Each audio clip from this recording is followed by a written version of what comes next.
You're listening to The Coffee Hour. I'm Andy Bates. I'm Sarah Gulseth. Today's episode of The Coffee Hour is underwritten in part by Concordia University, Nebraska. You can learn more about Concordia University, Nebraska by visiting cune.edu.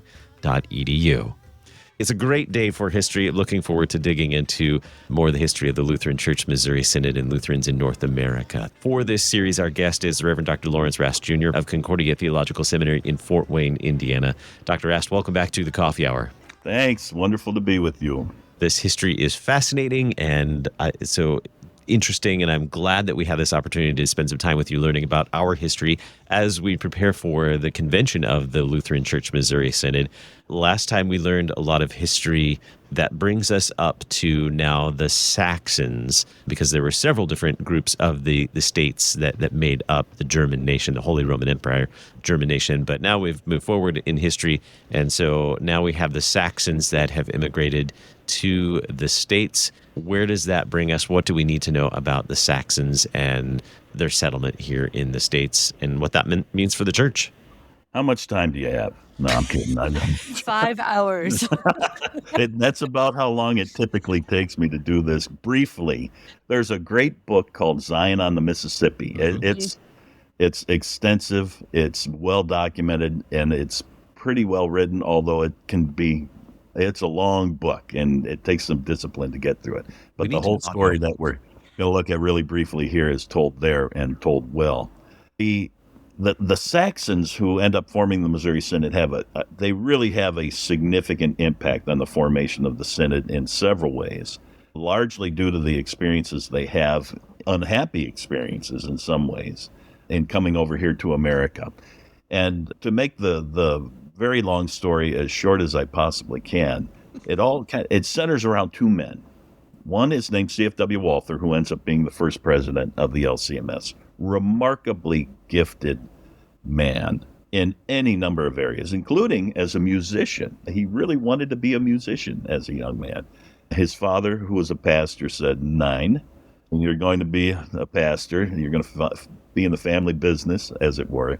But he continued his music throughout his life, including, we still sing his hymn, He's risen, Christ Jesus the Lord.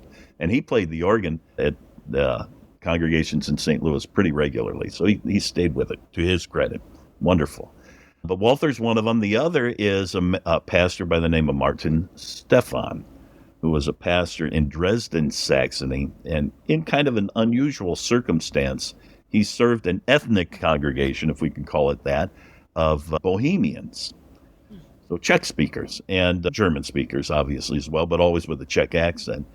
And he had this unique kind of situation where he didn't fall under the usual rubrics, the usual laws of the church, because he was serving this immigrant congregation, and made a huge name for himself in Saxony and other German states over the course of his time as a pastor in Dresden from 1810 to 1837, 38 actually, when the immigration occurs.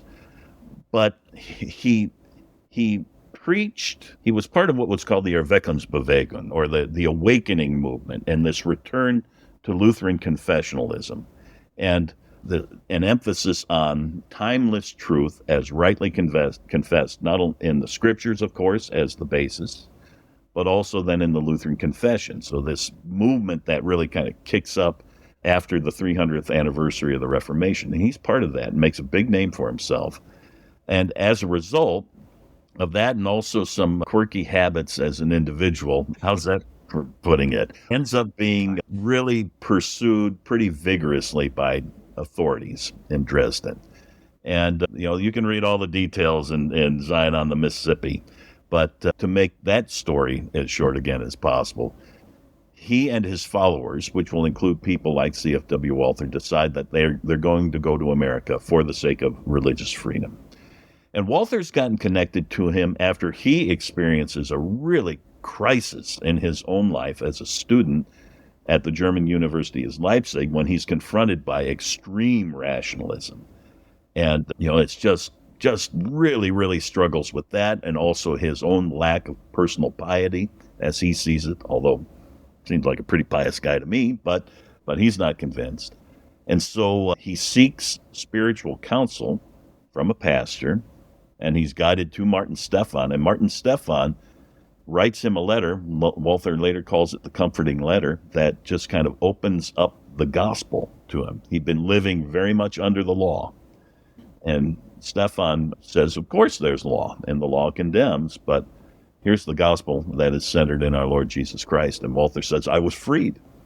And he rejoiced. And to the end of his life, he said, I appreciated the clarity with which Stephan distinguished between law and gospel. And that really comes to define his own life as a pastor. So he recognizes Stephan providing that. But he also recognizes that he makes a youthful mistake. Well, maybe not just a youthful mistake, but a human mistake, where he conflates the message that he received from Stephan with the man, Stephan. And he and others begin to look to Stephan as kind of their spiritual superior and almost a go-between between them and God.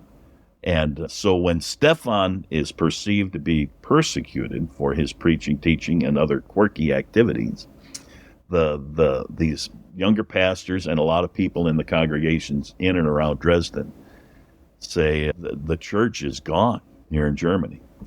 And if we're going to be faithful, we have to move it. We have to transplant it, literally, to America. And so in the fall of 1838, having put together a passage for about 665 folks, that's Forster's number, on 5 ships, they make their way to America. One of the ships is lost, the Amalia. The other 4 make their way to New Orleans. And as they're preparing to come to New Orleans and land in New Orleans, they put together a document called the Investiture, in which they name Martin Stephan bishop and basically give him all authority in their community.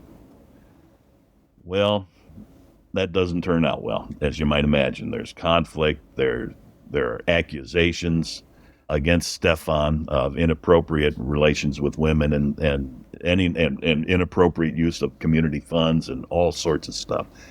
And at the end of May of 1839, after they've been in America for just a few months, they roam across the river into Illinois and dump him, which is pretty much what Illinois is good for. But I'm a native. I can say that. I was born in Chicago, but sorry. But they send him off. And they think, well, now we've solved all their problems. But they haven't solved all their problems. What they find is they're left with one another. They haven't resolved the underlying kind of issues that led them to the point of following this guy, almost really cultish in character. And now they have to figure out, what are we going to do? Well, it's turmoil, absolute turmoil for 2 years between 1839 and 1841. And then, being good Germans, they finally decide, we're going to have a debate and settle this once and for all. And so at Altenburg, down in Perry County, they have a debate in April of 1841. And the idea is we're going to square off between those who are arguing for pastors to be the authority and another group where laymen are the authority. A lawyer takes up the layman's side. Walther, the young pastor, he's the youngest of the pastors, takes up the clergy side, and they're going to square off and have the battle. And Walther comes in with a set of theses and just kind of blows the whole thing up and says, we got it all wrong, because we're talking about authority, which is a discussion of power, which falls under the heading of law, and we've lost the gospel. What we need to recapture is the centrality of Christ at work through word and sacrament, where the Holy Spirit creates, sustains, nurtures the whole Christian church on earth. And he just reorients the entire community and puts this in a gospel framework. It's beautifully done. It's magnificent. And the people go, right. And that really becomes the moment then when movement towards what will be the formation of the Missouri Synod kind of happens from the Saxon part. Walther builds on this by publishing a newspaper called Der Lutheraner, the Lutheran, in 1844. A copy of that comes into Winnekin's hands, and he reportedly says, thank God there are other Lutherans in America. And we got to get together. So Winnekin, being the great networker that he is, works to have a series of meetings, and they occur from beginning in September 1845, pulling together folks from, again, a variety of different German backgrounds, first in Cleveland in 1845, then in St. Louis. No, sorry, in, which one's next?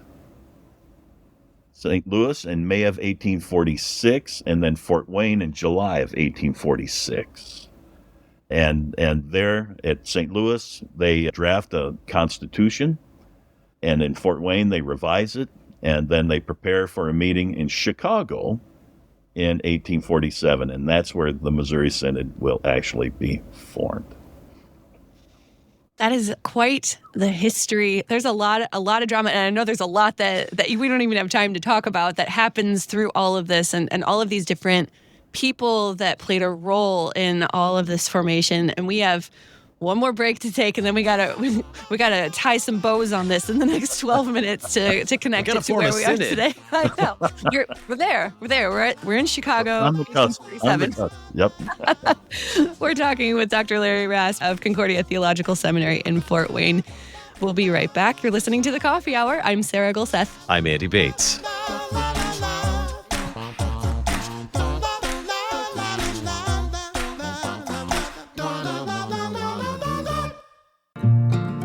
At Concordia University, Nebraska, discover a distinctly Christian community that equips students to live by faith with courage, character, and conviction. Intentionally combining our Christian faith, Lutheran heritage, rigorous academics, and practical real-life experiences, we prepare students to fulfill a higher purpose in their vocations and life. Learn more about Concordia University, Nebraska at our website, cune.edu.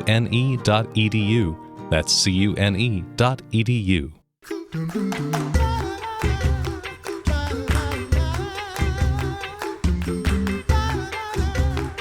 Welcome back to The Coffee Hour. I'm Sarah Gulseth. I'm Andy Bates. We are talking with Dr. Larry Rast of Concordia Theological Seminary in Fort Wayne about the formation of the Lutheran Church Missouri Synod. We have made it to Chicago, 1847. What is this meeting that happens? Who are the people that are involved, and what actually forms in that meeting to create this new synod? Yes, excellent question. Well, I always ask the question when I'm speaking around the synod, where was the Missouri Synod formed? And everybody says St. Louis. And I say, no, it was in the center of the universe, Chicago, where, as I mentioned, I happen to be born. But in all seriousness, they choose that spot because it's Missouri, Ohio, and other states. And in a lot of ways, the easiest place to get to for the most people is Chicago in 1847. So you have the Saxons coming up from St. Louis and Perry County. You have Winnikin and crew. Winnikin's actually, he doesn't attend. He's out in Baltimore at this point in time, but he's encouraging other folks to kind of head that way. You have a very interesting group coming from the thumb of Michigan and led by their pastor, August Kramer, who is the pastor of St. Lawrence Lutheran Congregation in Frankenmuth, Michigan.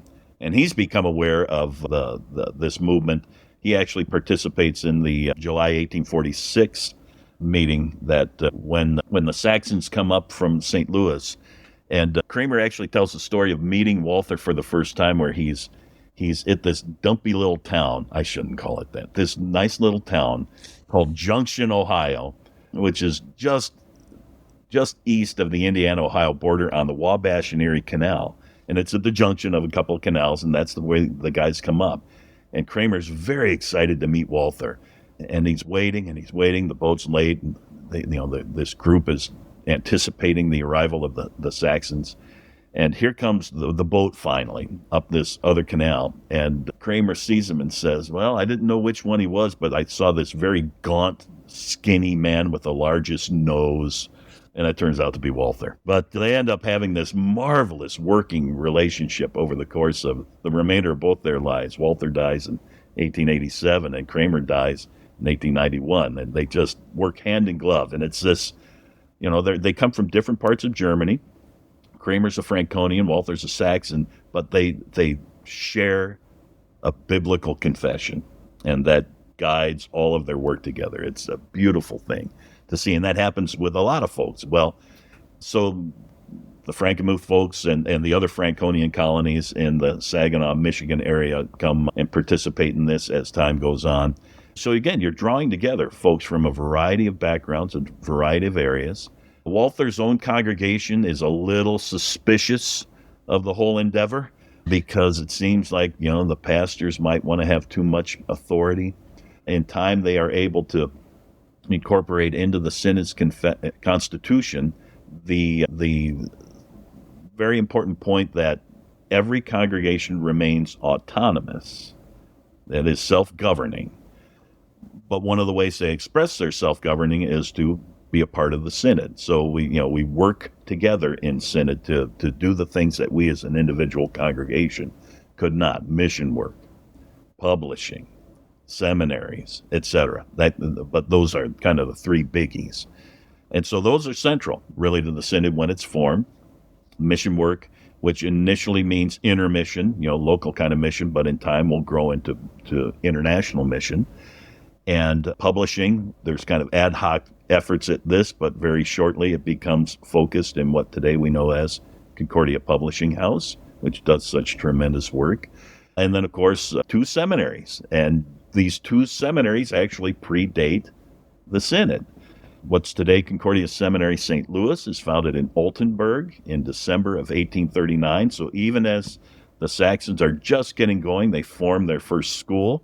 It's kind of a grade school, frankly, at first, but then reorganizes itself, and by 1843 it's very recognizably a seminary, moves to St. Louis in 1849-50.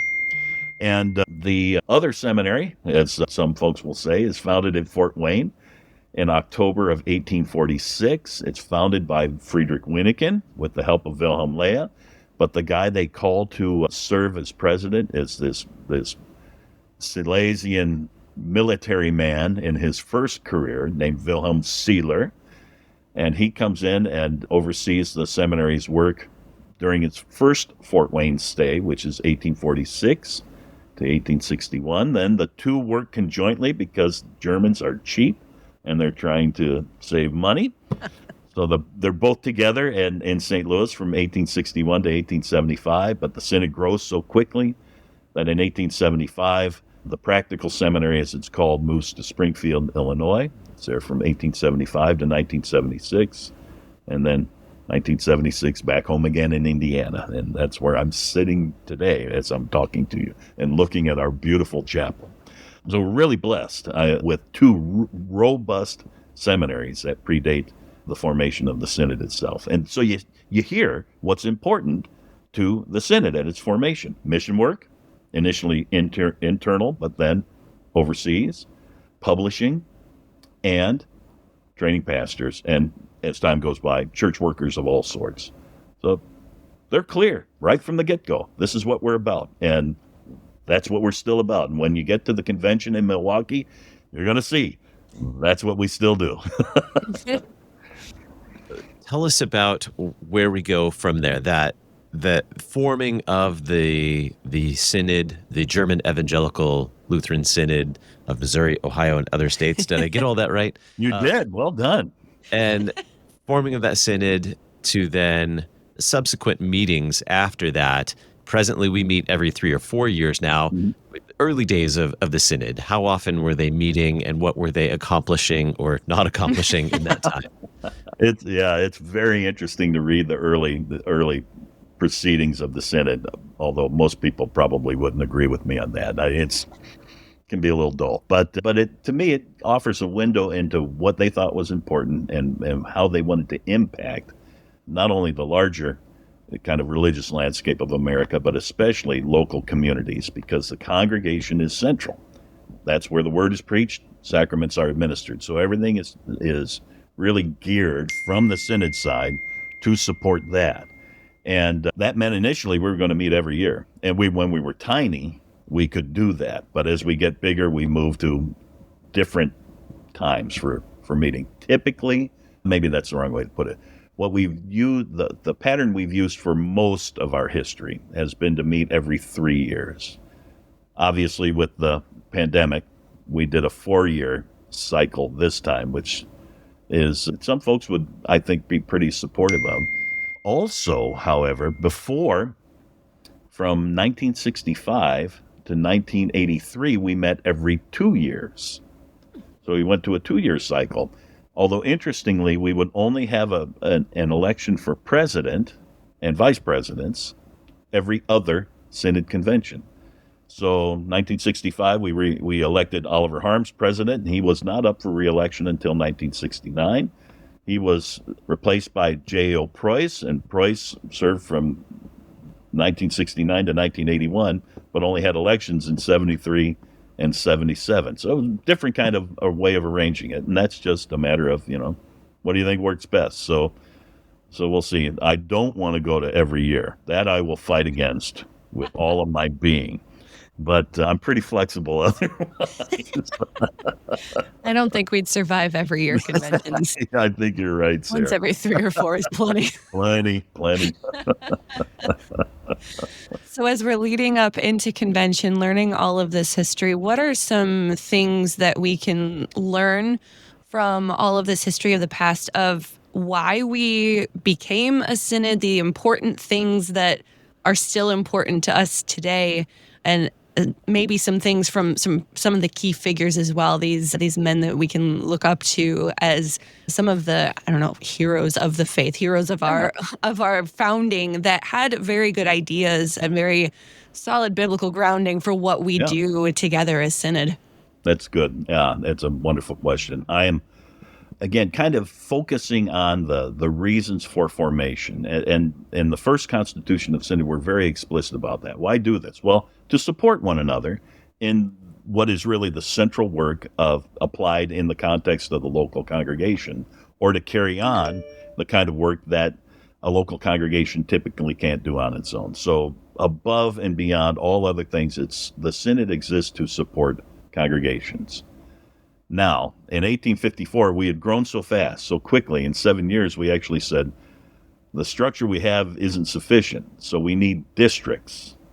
So we didn't have districts at the formation of the synod, but we created 4 in 1854, and that was, again, to support the local congregations. Well, today we have 35, and that doesn't change anything about what synod exists to do or what the districts exist to do. Again, it's for the sake of the proclamation of the word and the administration of the sacrament. So I always test everything. Is this going to help the local congregation? Because that's what it's about. I mean, we test our own work as a seminary that way. Our job is to form pastors, deaconesses, lay leaders, missionaries as an institution. What we're planning to do going to serve that end. It's not to maintain the institution. It's not to ensure that we have a beautiful campus. We do. We're thankful. We have 2 beautiful campuses. But those are kind of extraneous to the heart of the thing, which is the proclamation of the gospel. So I always test that. I make lots of speeches at floor committees, and President Harrison usually doesn't call on me when I'm at a microphone because he knows he's just going to, I'm kidding. That's not true. But I make the same speech all the time because synod is there to support, seminaries are there to support, the other institutions are there to support where the real work gets done at the local congregation. Now, places where the local congregation can't or would struggle to do as well as congregations grouped together, let's do that together. And that's then what synod can help coordinate, and especially foreign mission work. But increasingly, I think it's absolutely imperative that we think more intentionally, as we did at our founding, about mission work internally, because the United States is a mission field. There's no question about that. So what I would like to hear more of constantly is how do we continue to work to ensure that the gospel is proclaimed in our own settings, first and foremost. Our guest today, the Reverend Dr. Lawrence Rast, Jr. of Concordia Theological Seminary in Fort Wayne, Indiana. Dr. Rast, thank you so much for this great history of who we are as the Lutheran Church of Missouri Synod, where we've come from, what it means to be the Lutheran Church of Missouri Synod, and why we continue to meet in convention. Thanks so much for helping us dig into this history. Much appreciated. Thank you so much. It's been a delight, and I'm available at any point to talk for 5, 10, 12 hours, whatever you need. Awesome. I love it. And I'm sure I'll see you soon at convention. Very and good. Maybe get the rest of the scoop there. You've been listening to The Coffee Hour. I'm Andy Bates. I'm Sarah Gulseth. The Coffee Hour with Andy and Sarah is a production of KFUO. To support the Coffee Hour and KFUO Radio, visit kfuo.org. You can also text KFUO to 41444 or send an email to gifts@kfuo.org. And you can call us at 800-844-0524. KFUO. Christ for you, anytime, anywhere.